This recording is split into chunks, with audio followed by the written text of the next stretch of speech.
go to the calls, shall we? Let's go to Paul in Westview. He wants in on the Texans conversation. Paul, start us off this hour. You're on the Wheelhouse. Hey, guys.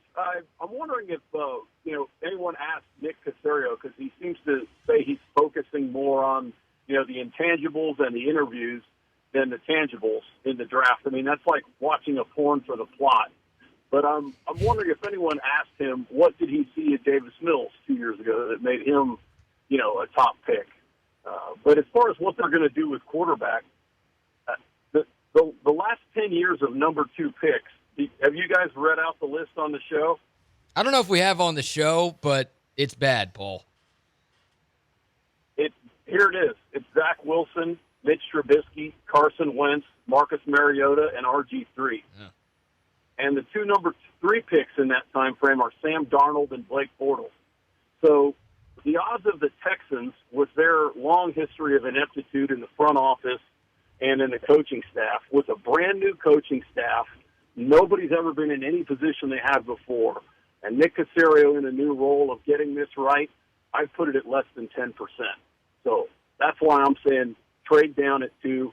And if you can get one of the top 4 quarterbacks who seem to be kind of in a jumble right now, there doesn't seem to be any consensus as to who's number 1. Get one of those guys at 12, or if you have to trade up a couple picks, that seems to be the sweet spot of 7 to 12 of where the best quarterbacks are coming from. And I'm not saying just because you get picked at that stage, but I'm just saying the success rate at 2 and 3 is 0, basically, in the last 10 years. And I don't think the Texans are going to be the ones to break that streak. Paul, thanks for the call. It's a well-thought-out point. My thing would be, I can't just assume because, the Texans always get it wrong, they're still going to get it wrong. Like, you can't operate that way. Like, if Caserio believes in a QB, you're hiring him as your GM to make that type of decision if he deems the quarterback worthy. So I did some research on this, and Paul gave you part of my research by reading the quarterbacks who were taken at number 2 since 2000. That's not only the last decade. That goes all the way back to 2000 of the quarterbacks who were taken with the 2nd overall pick. Second quarterbacks taken in the first round in recent years. So just the second QB off the board if they were taken in the first round. So I didn't include Malik Willis because he wasn't a first-round pick last year. Zach Wilson, Tua, Daniel Jones, Sam Darnold, Patrick Mahomes, Carson Wentz, Marcus Mariota, Johnny Football, RG3, Jake Locker. A lot more misses than hits on that deal. Now, you've got the best QB in the league in Patrick Mahomes, but a lot more misses than hits. There have been some busts taken at number 1 overall, but the highest success rate in the top 3, without question, of where quarterbacks have been taken and have had the most success in the league is at that number 1 pick. Everyone wants to point out some of the busts, the Baker Mayfields of the world, the Jamarcus Russells of the world, but way more often than not, over the last 20 years, the guys taken number 1 have panned out and been really good in this league. So it's probably a dumb exercise to do that because every player is different, every team is different, every situation is different. But if you're so against trading up to number 1, maybe something to consider. And if you're for trading up to number 1, maybe another piece of ammunition to your argument. Yeah, you just added fuel to my trade up to number 1 fire. Bryce Young or bust, baby. Well, whoever the number 1 quarterback is or bust. Like whoever they believe that guy is, yeah. Right? Yeah, just oddly enough, the chances have been better if they take that guy at 1 versus if they stick and pick at 2. That's just what recent history tells you. Obviously, can change. Let's talk about this coaching staff, BK. Because you're the member of the Wheelhouse who's not the biggest fan of this Texan staff. At 2, BK? It's just a little underwhelming on paper. And, of course, on paper are the key words there. You got to give these guys a chance. On the field, they might be overwhelmingly good, and that's ultimately what matters. But there's just not a lot to get excited about with this coaching staff. Obviously, with DeMeco, you're excited. I'm excited. I think most Texans fans, if not all Texans fans, are excited about that hire. But everything else is just kind of to me. I mean, very little coordinator experience with either coordinator. 0 for Slowick. He could be great, but you had Cliff Kingsbury out there. You had Eric Bieniemy out there looking for jobs. More proven commodities, guys who have experience in that role that you probably could have brought in here. Matt Burke has been a DC 2 years. They were awful years in Miami. You've got no former head coach on staff. Jake, you were preaching this from the get-go. No guy with head coaching experience. there on the staff. I know DeMeco has guys he can talk to during the week, but he can't call up Gary Kubiak on Sunday between 12 and 3:25 when Andrew Catalon is calling the games to try to get some advice. Be nice to have somebody on the sideline. He didn't do that. Now, he brought back some guys that I think did a great job. Frank Ross, love it. Texans special teams the last 2 years, some of the best in the league. Top 10 in both years. I think they were number 2 in DVOA this past season. He brought back Frank Ross. I thought he did a great job. He brought back some guys that I thought had a job. Wide receiver coach Ben McDaniels. The wide receiver play here was terrible last year. Are we bringing him back because his last name is McDaniels? Like, what did that guy do to deserve a shot on this staff? The DL coach? DL was not good last year. The cornerback coach? The corners at times struggled last year. Like, some of these guys, and I get wanting some continuity on your coaching staff, but some of these guys I felt like just did a job last year, and DeMeco brought them back when I felt like there was a way they could have upgraded at those spots. They're just overall, once again, it's on paper. I hope these guys are awesome, and I hope they surprise the hell out of me, and all of these dudes with no experience or poor experience are great, and we don't have to worry about any of these guys losing their job anytime soon. But, man, it's a lot of blah on paper for DeMeco Ryans, honestly, and if he has to fire a couple of these guys after 1 or 2 years, it's not going to be, oh, we didn't see this coming. It's going to be, no, we saw this coming because he didn't do a good enough job. Caserio, too. They didn't do a good enough job putting this initial staff together.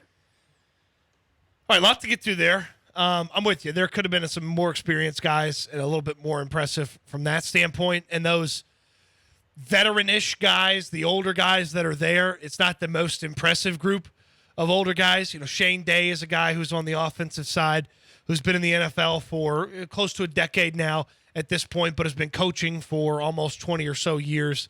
And he's bounced around a little bit. Bill Lazor's another one of those guys that's been in the NFL for 20 or so years now and has been coaching since 1994 and has been an offensive coordinator a couple of different spots and you know, has a pretty decent reputation around the NFL. That's an older guy that's okay. Chris Strausser's the guy that I really like from the assistant coaches. I like Strausser a lot. The success that he had in Indianapolis is undeniable. If you go get him players, it feels like Strausser can do something with him. O-line coach. The O-line coach, yeah. And so this offensive line has, for damn near a decade, actually we're coming up on a decade now. For a decade, the offensive line's been disappointing. I mean, last year it had its moments, but there were certainly some disappointments at the interior of the offensive line. But I like Strausser. But yeah, you're right. There are some spots where you're betting on a young guy that has a lot of people that have said good things about him.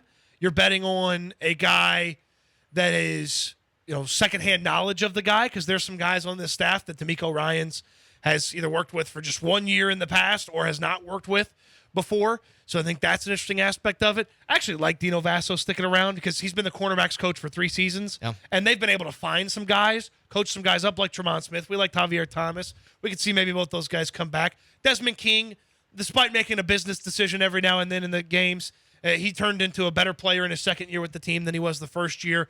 And I do wonder, and I'm making a leap a little bit here, I wonder if Dino Vasso coming back is telling us that they were happy with what Stingley put on tape last year and that they expect that to continue, build on that, and do more with Derek Stingley. And I'm putting a lot on, yeah, Stingley was coming back from the injury, hadn't played football, so a little bit of rust, a little bit of Lovie Smith, and a little bit of, well, Derek Stingley's not Sauce Gardner, so you just didn't see it right away. So I do wonder if Vasso being back is, hey, you know, we like what Steven Nelson did last year on tape. We like what Derek Stingley did last year on tape, because the corners in San Francisco were some of the times the issue with the defense for DeMeco Ryans, like a hiccup here or there. That front seven was nasty. The safeties were nasty, but the corners every now and then had some hiccups. So I wonder if DeMeco liked what Dino Vasso put together, and that's why Dino Vasso's still here from a cornerback standpoint. Yeah, Vasso, of the 3 guys I talked about, I feel best about, and I think your Stingley theory is dead on. It's just, yeah, I don't know. I mean, last year, Jake, it was the conversation of, why are we running it back with all of these players from a 4-13 team? They did that, and they went 3-13-1 this past season. Now it's like, why are we running it back with some of these coaches on a 3-13-1 season? This defense was awful. And yeah, you can just point to Lovie. Oh, it's Lovie's defense. It's his fault. But we're bringing back multiple position coaches from this defense. We're bringing back the wide receivers coach when Brandon Cooks was the worst he's ever been in the league, and Nico Collins didn't take the step we expected him to take. Like, it feels like they could have and probably should have done more at some of these spots. Danny Barrett's back at running backs coach, baby. I didn't say him because Dameon Pierce did a great job, so I'll give him some love for Danny that. Barrett survives 4 coaches now. Danny Barrett is the John Weeks of Texans coaches. Just survives no matter who's in charge. Sure feels that way, man. It's incredible. Yeah, my biggest question with the coaching staff, I'm just going to boil it down to the play caller. It's Slowick, because you have a first-time head coach in DeMeco Ryans, a first-time offensive coordinator who has never called plays before now in Bobby Slowick, and you're likely taking a quarterback second overall. And that quarterback is going to need to be developed by guys who have never developed any quarterback. That quarterback is going to have to be developed by a head coach who's defensive-minded. It reminds me a lot of the Robert Saleh situation with the Jets, where after 2 years, they fired Mike LaFleur because Zach Wilson didn't develop, and LaFleur, he wasn't perfect, but he never got better. Like, he was learning on the job, as you were talking about, BK, and Jet fans were tolerant for a year. It's like, all right, let's see these guys grow together. And the same mistakes were happening. The lack of coming out strong in the first quarter. Like, you worry about a first-time play caller not having that experience to lean on with a first-time head coach. That was my biggest thing. It's like, all right, DeMeco, you're a defensive guy, great. Get an OC with experience. Cliff Kingsbury did not take any job. He would have been perfect. You had him in the building. I wish they made that happen.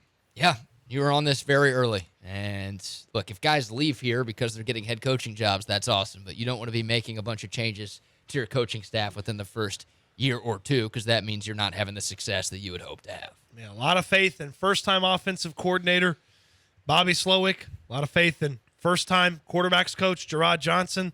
And a lot of faith in the Laser Show, Bill Laser, as the senior offensive assistant. What did you say about Bill Laser? The Laser Show? What does that sound like? I don't know. Why don't you tell me? I was wondering where you were going with that. Shots. Explosives. Bill I hope- Laser. I hope that the Texans offense is taking shots down the field. And they have, Shots, explosives. You can run. can you imagine what Gannon would have said to Damian Pierce? Like that's to Rondale Moore.